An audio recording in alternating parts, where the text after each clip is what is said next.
কিছু একটা ঘটতে থাকে।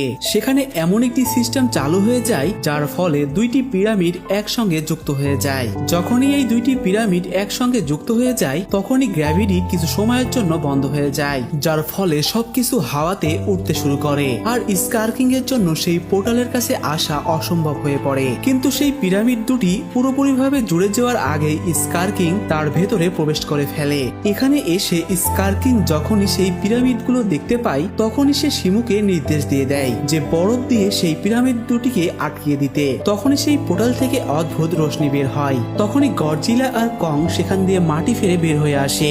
গডজিলা যখনই এখানে এসে শিমু আর স্কারকিং কে দেখতে পায় তখনই সে বুঝে যায় কং তাকে কেন এখানে নিয়ে এসেছে। তাই সে একটুও সময় নষ্ট না করে তাদের দিকে ছুটে যায়। অন্যদিকে স্কারকিং ও শিমুর সঙ্গে তাদের দিকে ছুটে আসে। এখানে শক্তির দিক দিয়ে তারা চারজনের কেউই কম নয়। যখনই তারা চারজন একসঙ্গে হামলা করে তখনই সেই পিরামিড দুটিকে আটকে রাখা বরফগুলো ভেঙে যায় আর সেই দুটো পিরামিড একসঙ্গে টক্কর খায়, যার ফলে সেখানকার গ্র্যাভিটি পুরোপুরিভাবে নষ্ট হয়ে যায়। এখানে কেউই কাউকে কন্ট্রোল করতে পারে না, সবাই হাওয়াতে ভাসতে থাকে। কিন্তু গডজিলা এত কিছুর পরেও নিজেকে কন্ট্রোল করে শিমুর উপরে হামলা করে বসে।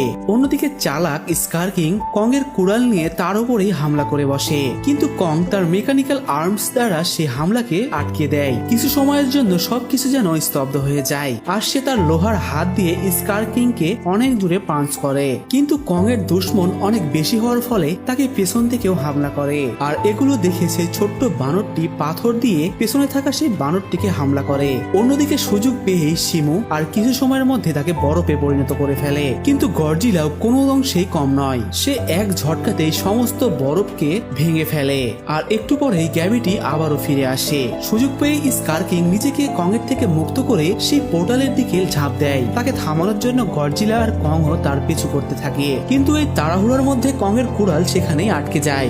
অন্যদিকে সমুদ্রের পাড়ে থাকা মানুষগুলো ভাবতেও পারেনি তাদের দিকে কত বড় বিপদ এগিয়ে আসছে। হুট করে সমুদ্রের পানিগুলো জমে বরফের পাহাড়ে পরিণত হয়ে যায়। একটু পরে সেই পাহাড় ভেঙে স্কারকিং আর শিমু এই পৃথিবীতে এসে পড়ে। এখানে এসে সে প্রথমে সূর্যের আলোর দিকে তাকায়, এরপর সে নিচে মানুষগুলোকে দেখতে পায় আর অনেক জোরে চিৎকার করে ওঠে। সে এখানে মনে করেছিল এখন পুরো দুনিয়া শাসন করার সময় এসেছে আর সে শিমুকে আদেশ দেয় পুরো আসমানকে বরফে জমিয়ে দিতে। কিন্তু শিমু এটা করতে চাচ্ছিল না, কিন্তু কোনো উপায় না পেয়ে তার কথাও তাকে শুনতে হয়। সে পুরো জায়গায় বরফ দিয়ে জমিয়ে দিতে থাকে।